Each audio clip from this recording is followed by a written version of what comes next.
going to do a little bit different of a setup today. Let's see if that works. Cool. Welcome. I'm going to turn off the heater because it's really loud. Give me a moment.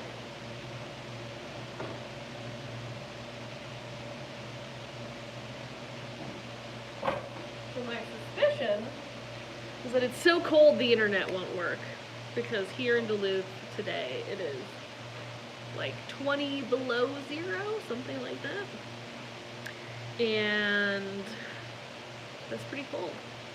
So I, for a moment, thought maybe I wasn't gonna do this because I haven't done it on my phone before, and I didn't really want to figure it out, but I figured it out, and here we are. So hopefully this works. I'm using like data, so that's usually pretty steady.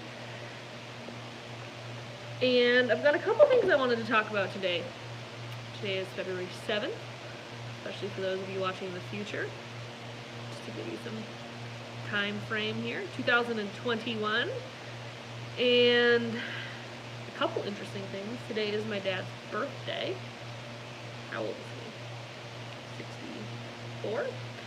And it's also the day, the anniversary of my first miscarriage, which was 8 years ago in 2013. And that was with my first pregnancy ever. And so I've been thinking a lot about that, actually. I feel like more this year than other years. And I don't know why exactly that is, but it felt like something that would be good to talk about here in this space. So I think we'll talk about that. I also wanted to share some stuff from a book that I am rereading. It's one of my favorites. I want to pull a card, and we'll see what else happens. I would love questions if people have them. I know there's only a couple of you on here. I'm going to promote next Sunday's session, Sunday session with Margo, in our newsletter later today. So maybe there'll be more people on next week. We'll see. So that rattling will stop in a moment. Where to start? I guess just like a little week recap would be fun. And it's been an interesting week. So I had prenatals like I usually do on Monday. Nothing super noteworthy sticks out as far as themes from that, but it's my apprentice Maria's birthday week. So she just had her birthday Friday, and we had a really fun kind of slightly impromptu get together with her and a couple other women, and so I got to do a fun like sauna party, and I rolled in the snow thanks to Stacy, a dear friend, instigating that. So sauna, run, roll in the snow, back in the sauna. It took me a few times before I was willing to do it. So that was a really fun thing that stands out from this week. And then today I also got to do another sauna session with a delightful friend of mine. So I've been doing a lot of that, trying to keep warm. And that was one of the major things that sold us on this house. It was the first room we went in. It was the bathroom / sauna, you know, like on the other side as well. And so that's been feeling really nice to beat that frigid cold air. What else? I made a group over on the social platform called the 20-minute solo mama walk challenge. It's kind of a mouthful. And the idea is every day this week, starting today, the challenge is to get out for a 20-minute solo mama walk. Not surprising, right? Based on the name. It's all in the name. And so I made myself go outside for a walk today. And I was joking with Marin at the start of the walk when we were talking that, you know, I had to because I set up this group. So even though it was 20 below zero, and somehow my headphones froze. I didn't know that was possible. I've had it where my phone just like totally shuts down because it's so cold, it just dies. But my phone was actually fine. I'm guessing it would have eventually happened, but then I had plug-in headphones, and then they just stopped transmitting sound. So somehow maybe the connection got too cold. I don't really understand because it was in my pocket. So I had to call Marin back when I got back to the house. I cut my walk short, but I still got out for my 20 minutes at least. And so I encourage you to go check out that group. I'm wanting to post photos every day. I want other people to post photos every day and some reflections on, like, you know, how does it feel to do this? What are some obstacles in the way? How are you navigating that? So please go check that out. And that would be really fun to have some people actually like participate in there. And today was supposed to be the kickoff day, and my internet's been weird, so I haven't done a ton of posting. Stephanie says, my husband says there's a cone in the headphones, and if it's not moving because it's too cold, then I don't know what that means, but I believe him. I'll have to learn more about headphone construction. Also, it's going to be this cold for probably like a week, maybe 2. I'm hoping it's only a week. So I'm going to have to figure out another way to get myself out there because I really like to listen to stuff.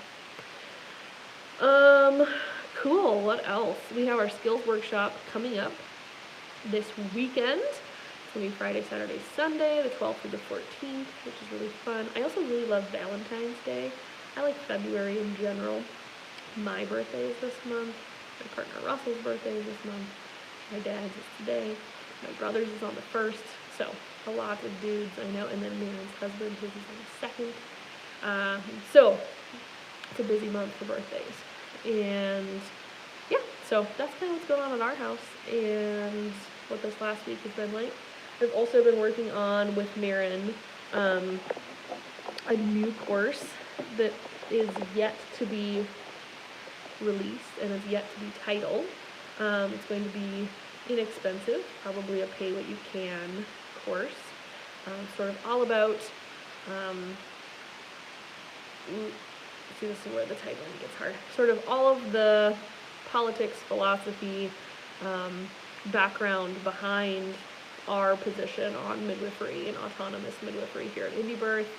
Also helping people just like explore those ideas and the path into midwifery and looking at sort of the way that we operate, and then also giving people a chance to look at some other pathways that might be a better fit for them. So sort of like an intro to our autonomous midwifery course.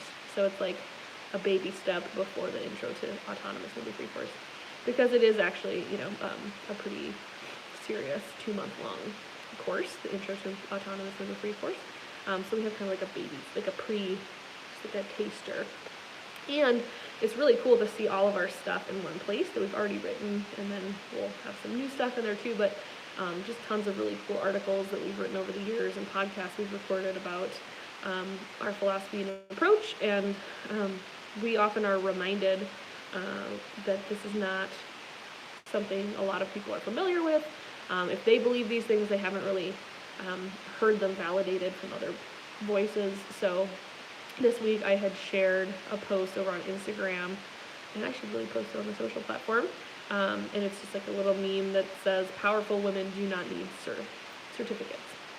And it got tons of likes and comments and engagement, and there were lots of really cool comments, and then there were also people who just were kind of demonstrating where most people are at in terms of like their understanding around these ideas of autonomy, freedom, sovereignty, that kind of stuff. And so it was a good reminder, like, oh, we need to find a way to communicate this all more efficiently and effectively.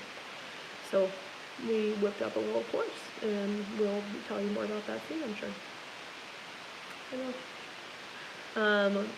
It's not gonna, we'll post this soon too, but we finished our student midwife primer. We have had one in the past, and we updated it and made it,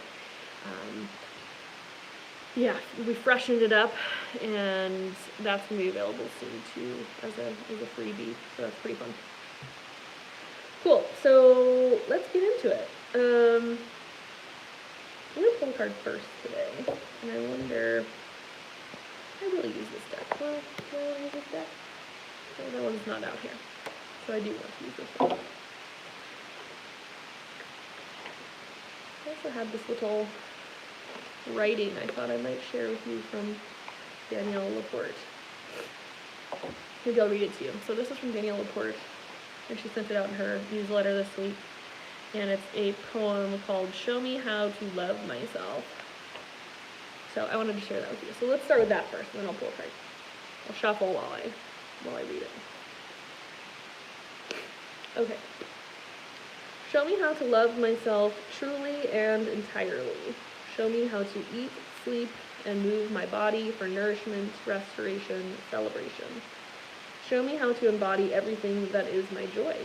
Face me toward my soul, my innocence, my beauty, my strength, my gifts.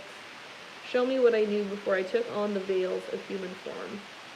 Show me who I am with no attachments and who I am fulfilled. Rinse comparison from my psyche. Lift my gaze to my higher self.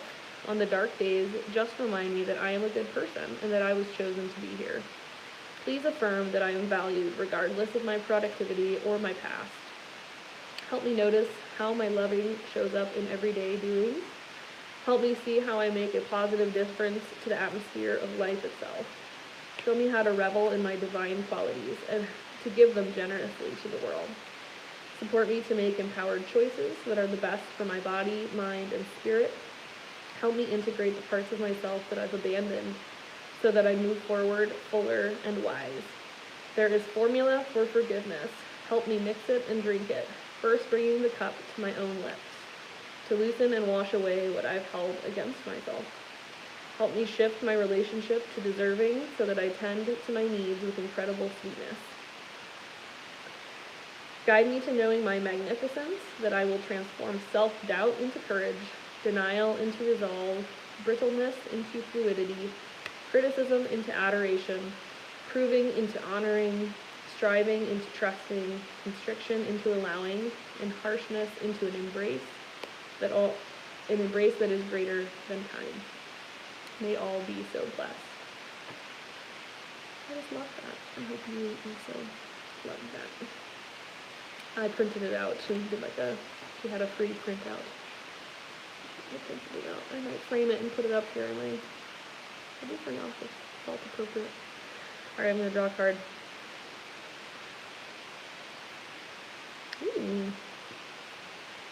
So a lot of these cards I'm not familiar with yet because this is still a newer deck to me. And this deck feels very practical. Like a lot of the things in the little book are the same week to week. But I really like the colors on the cards. And this is the achievement card. Keep focused on your dream. Isn't that pretty? So I'll share the little message and riff on it a bit, and then we'll talk about some other stuff. Thanks for being here, everybody. I should have started out with that. It's a fun little weekly ritual. Okay. So the achievement card. You will soon achieve a goal you had set for yourself. Your hard work and persistence is about to pay off. Know that you deserve all the success that is coming your way. Quietly acknowledge this to yourself as you celebrate your achievements. Thank the earth and universe for this blessing and the knowledge that all you do is a co-creation with higher powers that be. Then refocus your attention back to the task at hand. Do not lose sight of your original purpose and intention. This is only the beginning. Oh dang! Much more can be accomplished provided you keep focused on your dream. Remember what is truly important to you. It may be helpful to set a new goal. This could be bigger and more fulfilling than you ever imagined. I'll talk about this momentarily. This is good. It's a good card. So the affirmation that comes with this card is, I give thanks for all the success coming my way. All I do is a co-creation with my higher self and the universal light of love. I keep focused on my dream, what I imagine I create. I am grateful for what I have achieved. Oh, I love that. It feels super relevant in ways that I hadn't really thought about before hopping on. So, like I said, we've finished some stuff, and this last year has been really huge for us here at Indie Birth. About a year ago, pretty much exactly a year ago, we started working with a group that helped us sort of automate some, which is like such a boring word, right? Like automate some parts of our business so that we could focus less on trying to market and promote ourselves and more on just creating the things we love and nurturing the community that we have. And so it feels like this whole year has kind of been about that, and that this student midwife primer actually is like the final piece of that original puzzle that we had laid out for ourselves. So we have a couple different freebies. Many of you here probably came to us through one of those, and then we had never really done anything like that in any big way, at least before last May. So the first one we made was the Powerful Doula Handbook. We also have the Powerful Pregnancy Guide and the Student Midwife Primer now. So there's 3 ways people can enter into our world. And attached with those are ways for them to like learn more, interact with us more, and for us to essentially bring them along for this indie birth ride. Whereas before we just had our social media, we'd occasionally send out newsletters. It was all kind of like sporadic and random. We like got really strategic in this last year. And you've probably seen me say this other places, but, and I posted about this on Instagram this week, actually, in the stories. I posted an email from a woman who was like, I'm so grateful I saw your ad on Facebook, which is so weird to get ads that say that because, you know, there's moments where it feels really weird to be advertising, and like I don't appreciate Facebook in general, but as a tool, it has brought us to so many new people. And so I've essentially like learned how to do Facebook ads this year, and I've worked with a couple different people on that, and I'm like super proud of myself, which is kind of weird to say. I'm really proud of myself for figuring it out. And I posted this week on Instagram that, you know, a lot of the funds generated by the Pay What You Can offering for 13 Moons directly gets reinvested in advertising our Powerful Pregnancy Guide, the Powerful Doula Handbook, and soon the Student Midwife Primer, to get in front of new people and really spread this message. And it makes it so we can do that. And so I'd have to go look, and I probably will when our internet's working again. But it was something like 1,000, I think it was 1,000 new women downloaded the Powerful Pregnancy Guide last week. 1,000! And like I said, that Pay What You Can offering from 13 Moons is what helps us fund that, so that we can reach more people and more people and more people, right? Because we really want to get this information to the masses. That's what will make change happen. And then, of course, we also really care about doulas and midwives, because in communities, a doula and a midwife can be such a powerful force for change and such a dynamic leader. And so we also want to be kind of approaching this from both directions, creating those powerful community leaders and also educating women so that change can happen faster. So, what else did that bring up? Oh, just that Maren and I both, I think, as we were talking this morning, I need my blanket because it's too cold. Hold on. As we were talking this morning, both kind of described ourselves as feeling like antsy or anxious, or like there's just so much to do, and not in like a fearful way, but like in this really exciting, like I can't get my mind off it kind of way. And I feel that way both about birth work and working with pregnant women, and I also am feeling that way about some other areas of life that I think I'll share more about soon today, in a few minutes. So setting a new goal sounds really exciting, as we're kind of like coming to a place of completion with like the bones of our indie birth offerings, and I'm really excited to be doing some more creative work and following some other pathways this year too. So I guess I wasn't going to talk about this first, or maybe at all, but I did bring this out here, and I think this is why now. Now I know why I brought it out here. This is the Desire Map by Danielle Laporte, and that is who wrote the prayer/poem that I read a little bit ago. We are incorporating her work, the Desire Map sort of process, into our work with our indie birth and midwifery school students, soon our Birth Warrior Project students as well. And we also are incorporating some of like the themes and ideas even more, which, you know, she has this really amazing book, and there's workbooks associated and worksheets and curriculum, you know, that we're using. That said, a lot of it overlaps with stuff we already taught and knew, and so it's not like 100,000% reinventing the wheel or anything. But so it was already kind of a part of this flavor and approach was already a part of our work, but we are incorporating it more now into even things like our free indie birth workshop. So Marin did that yesterday in Sedona for the first time with a new kind of revamped version. I'm going to try it out here probably in March.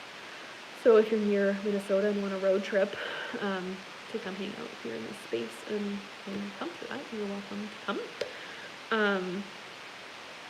And where's I going with that? Just that as I've kind of been diving more into her work so that I can incorporate it more with my offerings, even with my pregnant clients. I'm also getting really excited about the idea, you know, I've been working with birth workers in terms of like their business stuff and website design and figuring out their ideal clients and now Facebook ads. Like I've got all of these really cool skills that I've accumulated over the course of trying to figure this out for indie birth. And I'm getting really excited about the idea of also applying some of this outside of the birth world entirely, and just working with women outside of the birthing year as well. So I don't think I'll ever, of course, be done working with pregnant women and birth workers.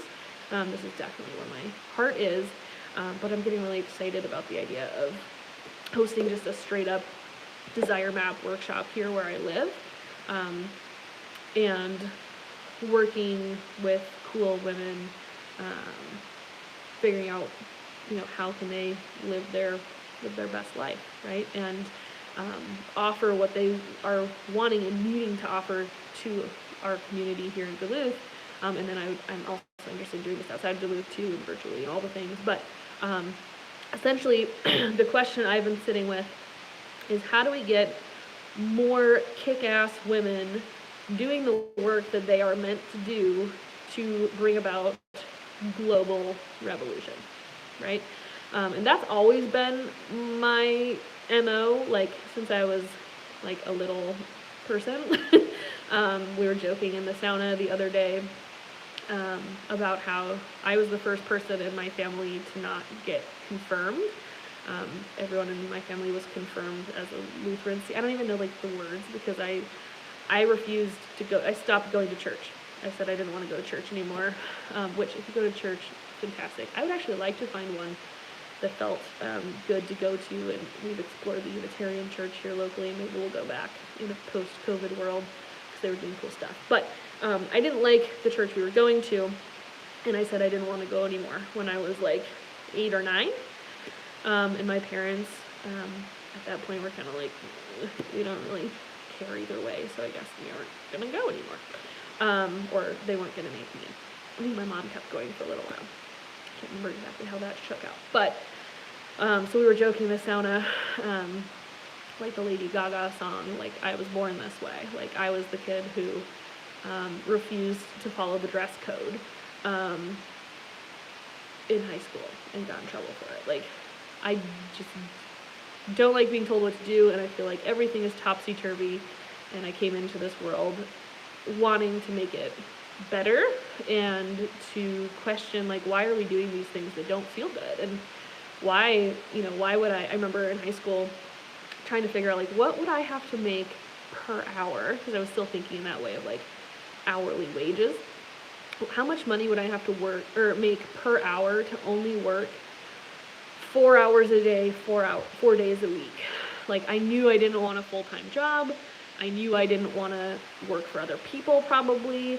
I knew that just, like, wasn't going to work for me. And at the time, you know, I wasn't even thinking about, like, kids or a family. Like, I just knew, like, whatever the usual was, like, was not going to work. That sounded so boring. Unless I could find, like, the coolest job ever. Coolest, most meaningful, like, action-oriented and, like, positive job. That's what I was aiming for. I didn't have a whole lot of like help figuring out what that would look like. So I'm very grateful that I found midwifery. And funny enough, you know, as I'm reflecting, sharing that story, which I hadn't thought about in a long time, that pretty much is what my work week looks like. I work, you know, I technically work part-time. I work really hard part-time, but I do work part-time as a midwife and as an indie birth co-creator. And so that intention and manifestation is so powerful. And I'm getting off track. But my point is, I really want to help inspire and encourage other women who have something to offer to the world to just do it, because there's so many of them out there, and maybe one of you watching is one of these women. Yeah, you know what I meant. That was kind of a weird grammar situation, but sorry, I was reading the comment, but then it disappeared. I want to inspire and encourage these women to really go for it and to take some of the obstacles away from it. I see a lot of women. Someone recently described another person that we both knew in a way that was really interesting. They said, I've never seen someone work so hard and get nothing done. Like just spinning their wheels. And I just want to see less women doing that. And maybe there's nothing I can do, right? Like maybe that's an inside job in a lot of ways. But I think there is a lot of power in coaching and in accountability holding, and you know, in inspiring people to be like, okay, I'm done spinning my wheels now. Like, how do I bring this forward in a powerful way? So I'm stoked to see where that takes me, because I don't have everything figured out, but I've figured out a lot of stuff on my own that, you know, if I can save someone else years of figuring it out on their own, and just really, like, the word I come back to a lot of times is jumpstart. If I can help people really jumpstart what they're trying to do, when they're trying to do something cool and good, like, that sounds so fun and awesome. So we're at a point in our family, the goal when Russell and I got together 11 years ago, oh my gosh, you know, within that first year, we kind of formulated this vision where he wanted to be a farmer and he wanted to grow our food, and we wanted to keep our kids home and have them just learn from life on a farm and be outside with him doing farm stuff, and I would be a midwife and be the one who made the money we needed to make. And that was kind of the vision. And it took us a while to get there, but it's really cool in that we have gotten here. And so he also is a coffee roaster, which I think was kind of a detour, and I've told him that. But he needed something to do in the meantime, I suppose. But he actually is on a phone call inside the house right now with the kids, getting grant money to do a bunch of infrastructure projects on our now 5-acre place we have, which, like, is mind-blowing to me that we've figured it out. And knock on wood, like, you know, it kind of feels like we've made it in some ways. So now I really resonate with that card I pulled, and this, like, what's the new goal? It's like, okay, we figured it out. Like, how do we help other people figure it out now? There's a house across the street that's for sale, and it's like, okay, who can we get in there and, like, help them with what they're doing? And it really comes back to just like birth work or working through your pregnancy on your stuff. It's not about other people doing things for you or you doing things for other people. Like, you have to start with yourself. Thank you, Stephanie. Congratulations to us. Yes. But there is something to be said, I think, about once there's no end to the inner work, but once there's something you've kind of got handled, sharing that with others can be so powerful. You know, that's why stories are powerful, right? Birth stories, all kinds of stories. Books. Do you like my segue? I kind of want to, like, spin around. Kind of fun. Maybe that wasn't as fun looking as it felt in person, but so let's talk about this. The fifth sacred thing by Starhawk is one of my absolute favorite books, and I read it a couple times. I'm trying to think. I was trying to think when I read it, and I don't know. I do not know the answer to that the first time. I know it was at least 9 or 10 years ago, and maybe it was more than that. So anyways, I'm trying to think what to say about it. I love it. I've read it a few times, and then right now I'm listening to it on Audible, and it's really interesting when you revisit a book, and I knew I wanted to reread it. I kind of meant to read it in the fall and just didn't, and even though it's one of my favorite books, there's a lot of things I forget. Or do other people do that? I think that's normal, right? Even though I love it, but there are some serious details I just kind of didn't connect the dots on until I started listening to it this time. And holy crap, it's about a virus, right? And it's about a midwife who is midwifing amidst the virus. And so it just felt very like, wow, I'd loved this book before, and now it feels like even more like spot on. So that's the other, I guess, connection to the book is, for me, this book is so inspirational, and just, it's a utopian novel. And I really like feminist utopian novels. I also like dystopian novels. Fun fact about me. A lot of people do. I don't know if that's a fun fact anymore, but yeah. And so she talks about, she like paints this amazing image of a city. I'm not going to give too many spoilers because I think you should totally go read it. A city that essentially rose up against the stewards, is what they were called in this book, and said no more. So it's set in this like post-apocalyptic future around 2050. I think it's 2048 is when the book is set. Climate change has happened, like all the things, but they have spent the last 20 years building this society in what was San Francisco, and it's just like this really exciting, interesting idea of what a world could look like. And so she talks about like all these different councils that are a part of the society. There's like the like the gardening council and the water council and the energy council and the healer council. And I'll read a couple different little sections from it to you. But that was also something that was really inspiring me on my walks this week as I listened to it. I was like, okay, like, I'm definitely in, if we're talking about this world, like I'm a midwife and I'm part of like the healers council. And I'm like, what if I made a healers council here in Duluth and said like, we need to get together and talk and figure out like, what does our community need and what are some other radical things we could offer? And it got me thinking too about, Stephanie, it's The Fifth Sacred Thing by Starhawk.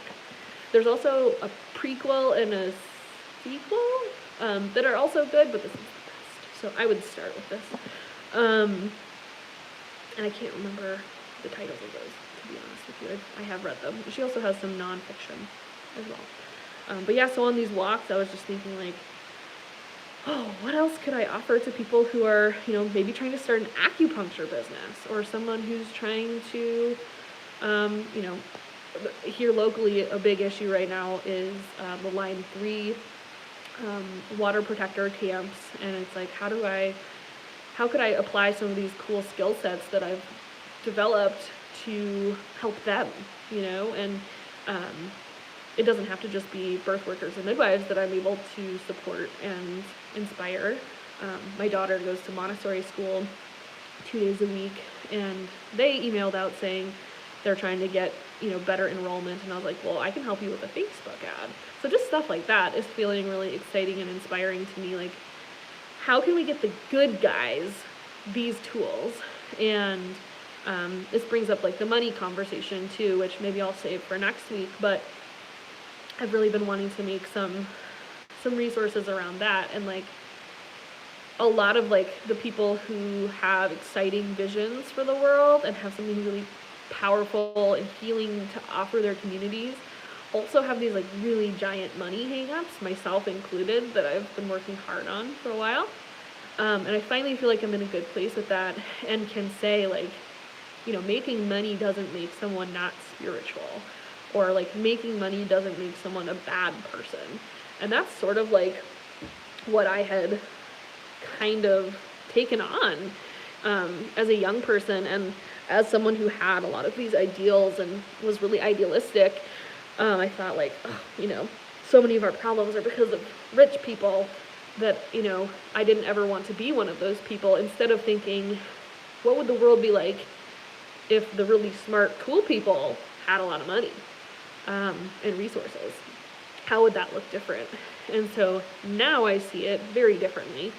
I see money as being, you know, an energy exchange, as a way of valuing something, of giving and receiving love and support, and that the more I have, the more good I can do, actually. And it's really a very different perspective. So I've gone from someone who felt weird asking for a fee as a midwife, and being like, you know, when I first started out, I thought, like, oh, I'll just be a midwife for free for people. But that's actually not as much of a gift as I realized as what I thought it was. Does that make sense? Like, I thought, oh, I'll just gift this to everyone. But I've now realized that it's not actually a gift to them or myself to do that in almost all circumstances. There are times when giving someone a discount is a total blessing and makes their life really different, and the energy exchange still feels really good. But most of the time, that's not the case. That's like a rare exception, at least right now in the model that I currently work in. Yeah, although I have lots of thoughts about that, so I'll save a money conversation for another week. I'm going to read this to you before I freeze. I'm on the clock here. So I listened to this 4 days ago, and I immediately texted Mary and was like, holy shit. So let me find it. Okay, so some of this is very dramatized. I have a little bit of problem with, like, the way births are represented in here, but she did her very best. And this was written, and she's not a midwife.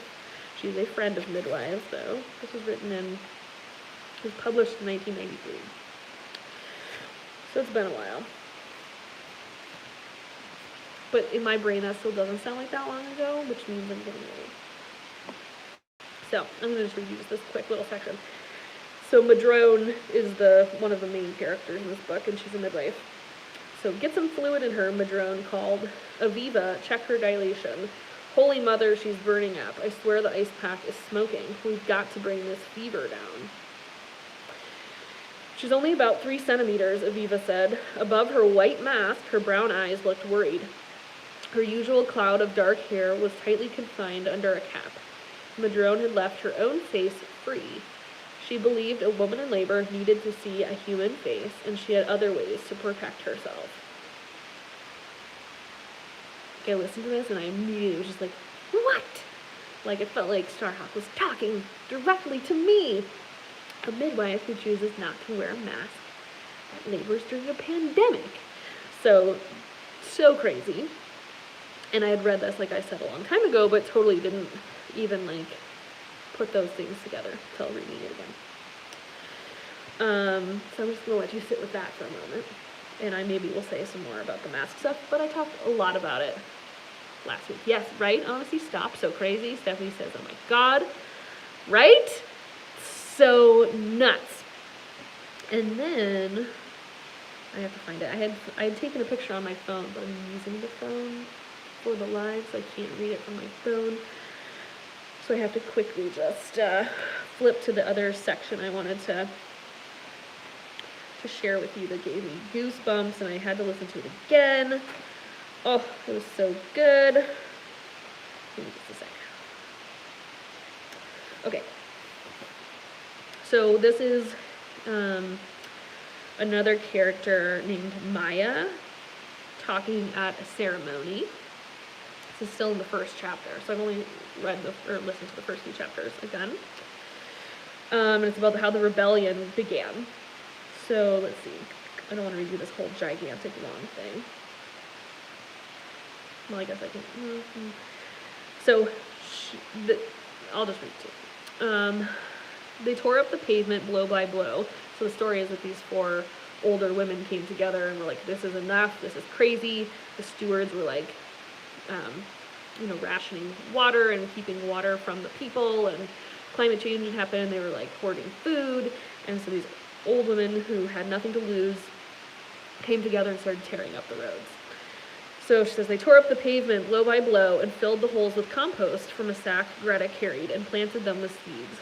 By then a crowd had gathered. The word was carried through the streets, and we rushed from our houses to join them, bringing tools or only our bare hands, eager to build something new. Many of us were crying, with joy or with fear. Tears were streaming enough to water the seeds. But Alice raised her hand and she called out in a loud voice, "Don't you cry," she told us. "This is not a time to cry. This is a time to rejoice and praise the earth, because today we have planted our freedom." So that's not even the good part. Okay. Then we joined them, tearing up the streets as the cars backed away from us, piling up barricades on the freeways, smashing the doors of the locked warehouses, and those who supported the stewards fled south with all the goods they could steal. And we who remained planted seeds, and we guarded the sources of our water in the valleys and the mountains, and the stewards withdrew to starve us out. We were hungry, so very hungry for a long time, while we waited for the seeds to grow, and prayed for rain and danced for rain. It was a long, dry season, but we had pledged to feed one another's children first with what food we had, and to share what we had. And so the food we shared became sacred to us, and the water and the air and the earth became sacred. When something is sacred, it can't be bought or sold. It is beyond price, and nothing that might harm it is worth doing. What is sacred becomes the measure by which everything is judged. And this is our measure. In our vow to the life-renewing rain, we will not be wasters, but healers. Remember this story. Remember that one act can change the world. When you turn the moist earth over and return your wastes to the cycle of decay, and place the seed in the furrow, remember that you are planting your freedom with your own hands. May we never hunger, and then it's in Spanish, que nunca tengamos hambre, may we never thirst, que nunca tengamos sed. So I read, was listening to that and just was like totally getting goosebumps. That specific line specifically, we will not be wasters, but healers. And how, in sharing a limited resource, that is how we begin to find things sacred. And so, I love this book, totally recommend it. I think there's so many golden nuggets in it, and every time I read it, I just feel like ready to start a revolution. Maybe right here on YouTube. Me and the 9 of you watching this. Let's do it. Cool. What else was I going to talk about today? Like I said at the beginning of this video, today is the 8th year anniversary of my first miscarriage. I had 2, my first and second pregnancies, before having my daughter and my son, with pregnancies number 3 and 4. And I feel like there's so much I could say. Like I had said before, this felt kind of like I was like just remembering it more this year, kind of as the date approached. I felt compelled. So if you go read the story, which you could totally do, it's in our book, and it's also on the website. It's called A Miscarriage Story. And it's actually one of the most, it's one of the it's like the blog post that gets the most traffic from Google, at least. Because I think people are always looking for those sorts of stories, because loss is still something that's not talked about. And so I'm really glad that I did write that down and share it with people. And you can go read it there, because it's easyworth.org/a miscarriage story with dashes. But You can also Google indie birth, a miscarriage story, and it'll pop right up for you to click. I was already a student midwife at the time, and I was, now let's see, like it gets kind of fuzzy, I was almost 9 weeks pregnant. Maren had already moved to Minnesota a few weeks before, and then I was moving to Minnesota a few weeks after. I think we moved at the end of February. And I definitely felt like I thought I was out of the woods, but I also was I was keeping an online journal at that point, and sometimes it'll email me reminders like, you wrote this 8 years ago or whatever. And so there's a bunch from early that pregnancy. It's kind of like me updating my journal about how the pregnancy was going and feeling. And there were interesting things I said about like not feeling like it was real and not feeling like, and being really worried about miscarriage, which I don't really remember when I think back on it, but I obviously was worried because I wrote it. So yeah, we had announced to like our parents and lots of other people, and I think I at that point thought I was out of the woods. Maren was away, and I won't retell the whole story because you can go read it. And interestingly enough, maybe this is also why, or maybe this is just another interesting thing, but I started bleeding yesterday just from my regular mood cycle. And so it was exactly 8 years ago yesterday that I started bleeding for my miscarriage as well. And then waited a day. I couldn't get in to do an ultrasound until the next day, and I did want to do one because I felt like I needed to know or something. I talk about this in the story. And so I started bleeding on the 6th, and then on the 7th, I passed the baby after the ultrasound, like on the way home from the ultrasound. Once I knew for sure, that was when I was able to actually like let go and let the process happen, I think. And Stephanie, I'm glad that this story was helpful for you and has helped you with your healing.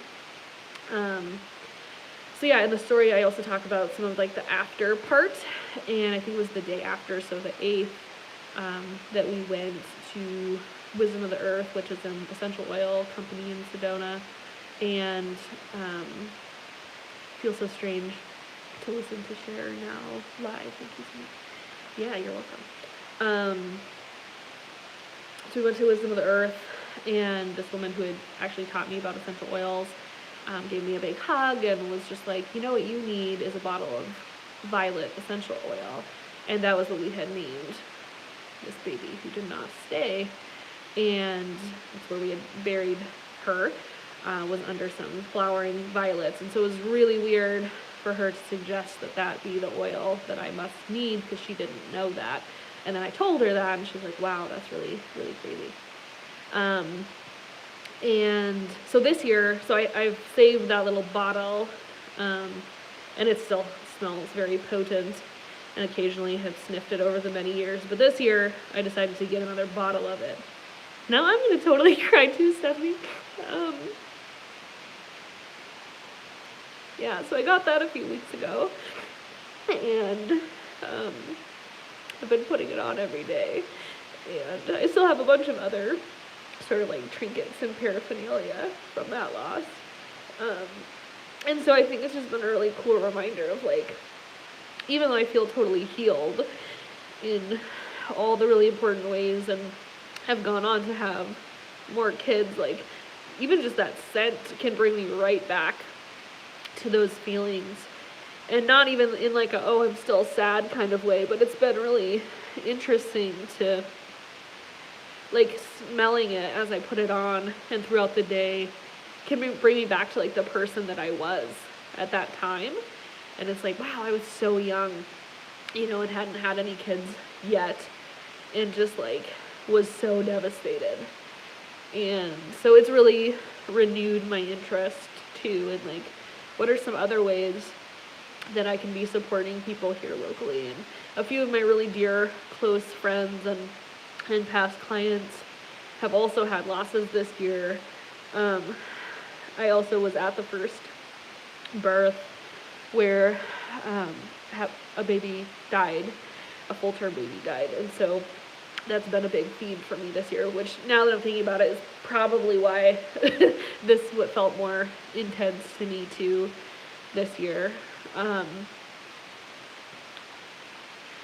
And so this really lovely friend of mine who I was seeing this morning is a new yoga teacher, and she said she's interested in maybe offering like a monthly yoga for lost mamas class here in this space, which I'm really excited about. It's feeling like really perfect timing with this being today, and thinking a lot about that experience. And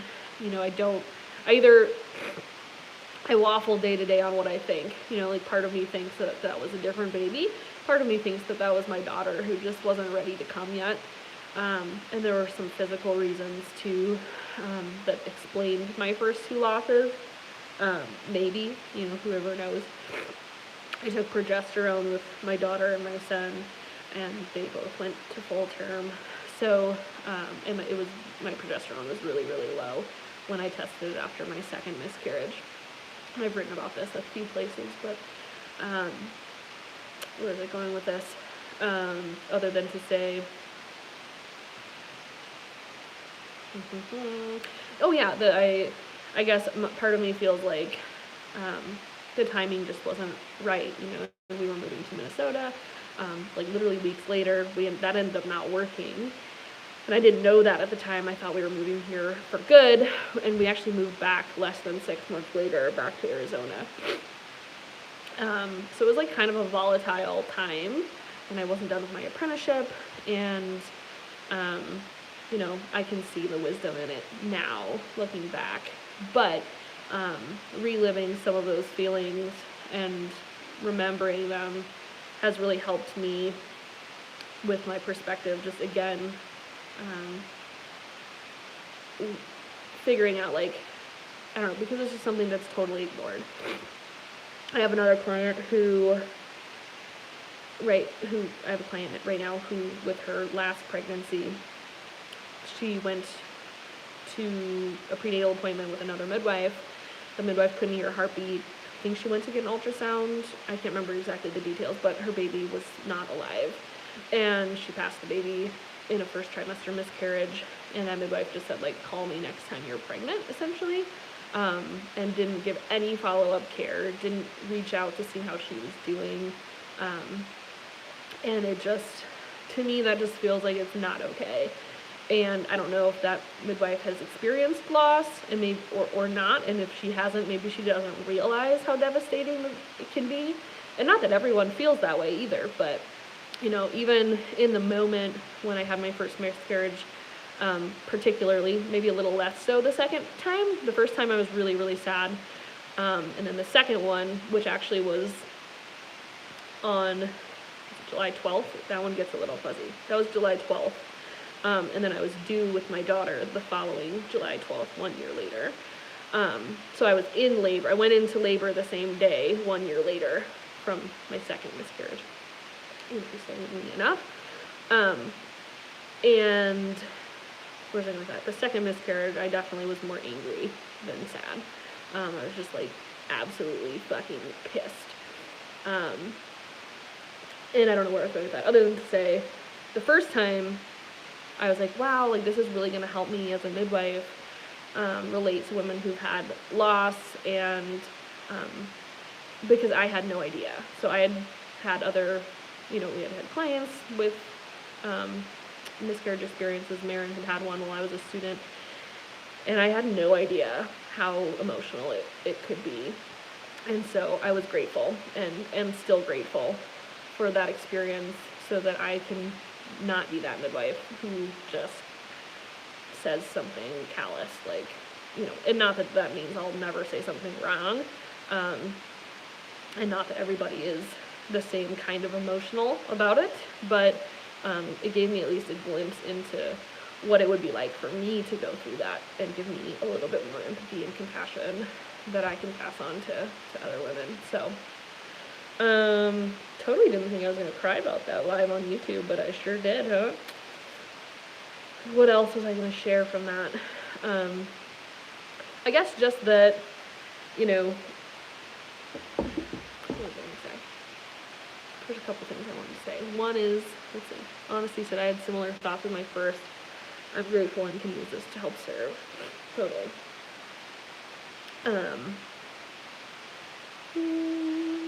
Just that it's, okay, let's see. Stephanie says, this feels crazy how much this feels like it's meant for me today. Like now, I too feel my daughter is coming again. She just came to me in a dream last night. Yeah, it's so beautiful. Oh, it's all so crazy, you know?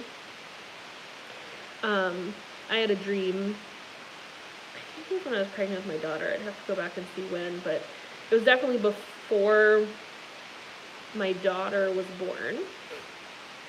And the dream was of my daughter, of like a daughter, being at a birth, at my birth, where I was giving birth to a little boy. And that's totally what happened, you know, years and years later. She was at the birth of her little brother. And so, and I also have a couple friends who fancy themselves to be shamans and psychics and such. And two of them, the only two people who've ever like speculated, really, so I guess it's 2 for 2, both said I was going to have a girl and a boy.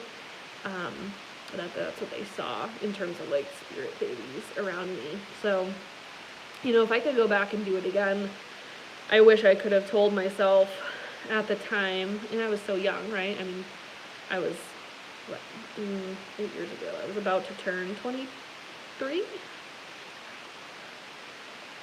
I was going to turn 24, so I was 23. I wish I could have told myself to just, like, feel it all and not feel, I don't know, to not dive into, like, the rushed feeling that I found myself in. So, like, it was, like, a year, I mean, you know, I was pregnant 3 times in 2013, and the 3rd time was my daughter. So it was essentially a year and a half straight of me just being totally fixated on, like, this baby. And it felt really important, and I think it was important, but I think the amount of anxiety that I brought to the table ultimately wasn't healthy for me or for her during her pregnancy. And I wish that I could have done it in a different way, but also, I don't know if there was a way around it. And it, I guess, did show me, like, wow, you have an anxiety problem that we need to probably deal with.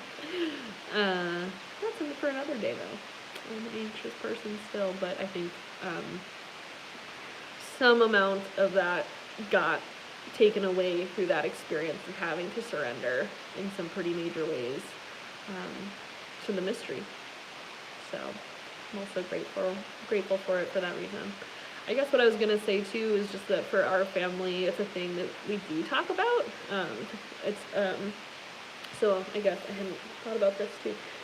Before I got pregnant with my son, I felt like it was important for me to honor those pregnancies.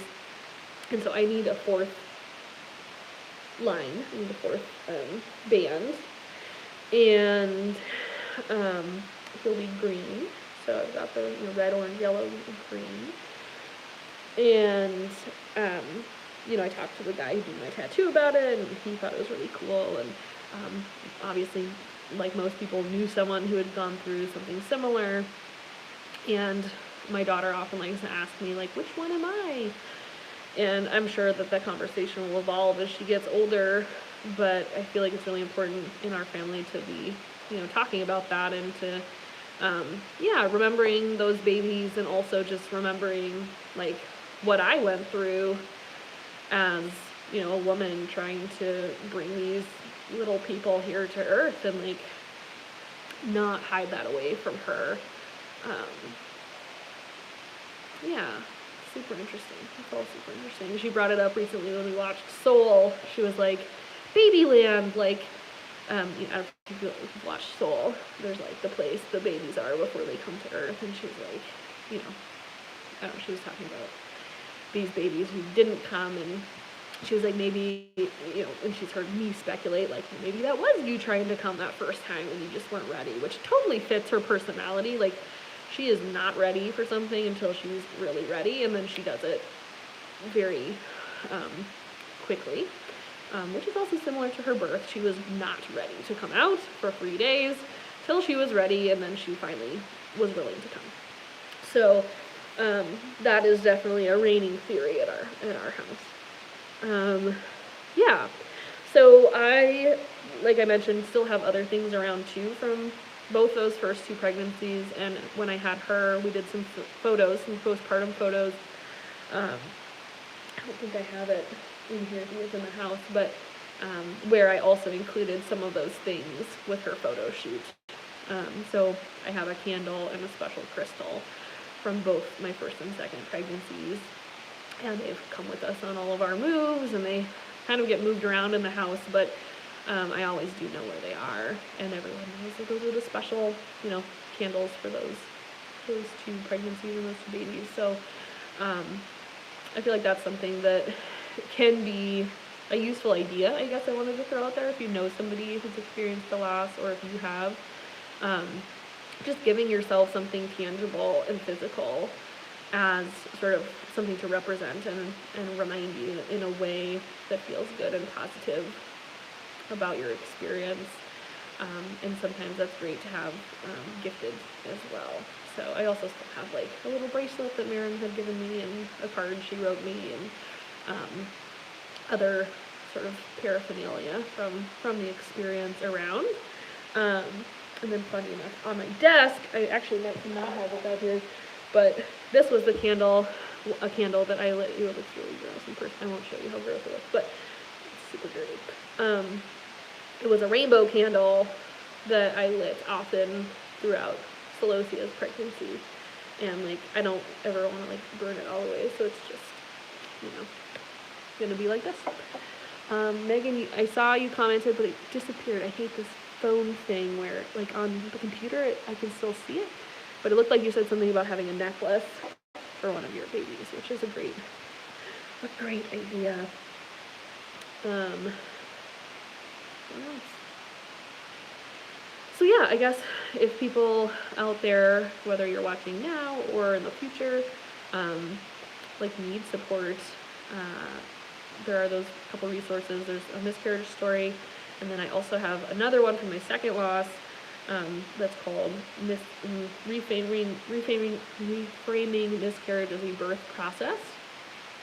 And then it has a photo. I think there's photos on the first one too, but the second one has a photo that kind of went viral at one point, and I should probably share again, just of me catching the tiny little 7-week sack with the baby inside, because I felt like, this is my birth photo, damn it, like, I'm gonna share it.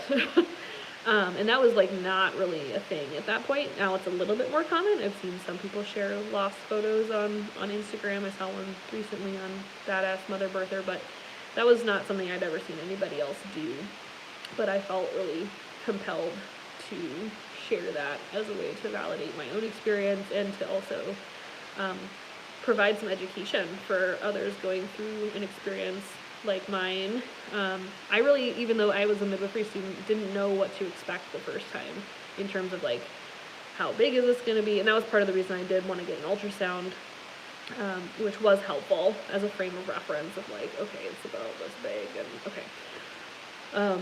Knowing kind of what to expect was helpful in that way, but I still didn't really know what to expect, especially in terms of like bleeding and how much is too much and how I know if it's complete. And so if you have questions like that, or you know people going through a loss, like our community is a really great place to ask questions, and you can also always talk to me personally about it. And that's something that I haven't figured out, so maybe this is a goal. Maybe this will be one of my new goals according to that card. And I would love to hear all of your goals. So you should totally, under the event over on Mighty Networks, tell me what your goals are right now, because maybe you have some exciting new ones. But maybe one of mine will be to finally figure out like how to make my community aware that miscarriage support is available to them, because if they don't know ahead of time, it's not something people seek out in the moment. And I was just talking to someone who I supported through a miscarriage, and they said they just felt like, you know, they had this kind of pregnant community, and then all of a sudden they had this loss, and then they weren't in it anymore, and they didn't know where to go, and like they just felt kind of alone and lost, adrift maybe would be the word. So I'm excited about this idea of doing a monthly circle, a yoga circle for women who've had a loss at any point, recent or not. I also really love the idea of, again, just like making people more aware of their options in terms of miscarriage, and what kind of support is available. Aviva Ram has a really great guide in terms of like how to have a miscarriage at home that is useful if people are interested. And then one of our Indie Birth and Midwifery School alumni, Casey, also has some pretty comprehensive pregnancy loss information available on her website. And I'm spacing what it is. Moon. Shoot, I'm forgetting. But over on the platform, we can talk about it more. And then Molly Dutton Kenny is also a really great resource, as are we. Miriam and I here at Indie Birth. Miriam and I both had a variety of experiences with loss ourselves and also with clients. So, yeah, I think that's a good place to stop. We're at 66 minutes. I'm freezing out here, so I had to turn the heater off. Next time I'll heat it up better. So thank you for joining me today and reading this Show Me How to Love Myself prayer, talking about the sacred thing, the desire map, big goals, in case you were not at the beginning. The desire map, totally should get it. There's also a workbook, which I really like. Even if you didn't get the book, you should get the workbook. We pulled that sweet card, the achievement card, and talked about how to start a revolution. So, all in a Sunday afternoon. Well, that's it for me, and I'm not sure what I'll talk about next week. We will see. Oh, you know what? Actually, there isn't going to be a next week because I'm going to be doing the Indie Birth Midwifery Skills Workshop here. Maybe we'll do like a little live of that. That would be fun. But it might not be right at 1 o'clock. Maybe it will be. We're going to be talking about estimating blood loss at 1 o'clock next Sunday. So that's the thing we could do live. We do this really fun thing where we put out Chuck's pads with fake blood on them and have them figure out and guess how much is on each. So it's kind of like, and it's like a game show. So I put up everyone's guesses and then see who did the best. So that might be really fun. Maybe we'll do that live. So, all right, everyone. All right, Olivia says yes, please. We'll do it. We're going to do it. Sweet. See us here then for that fun exercise next week. And I would love to hear your goals over on the platform. Thoughts, musings. I would love if this was more interactive somehow, but for the moment, YouTube it is. So, all right, everybody, have a really good week. And also join us over on that walk challenge, this 20-minute solo mama walk challenge. So go to the groups tab and you'll find it there. All right.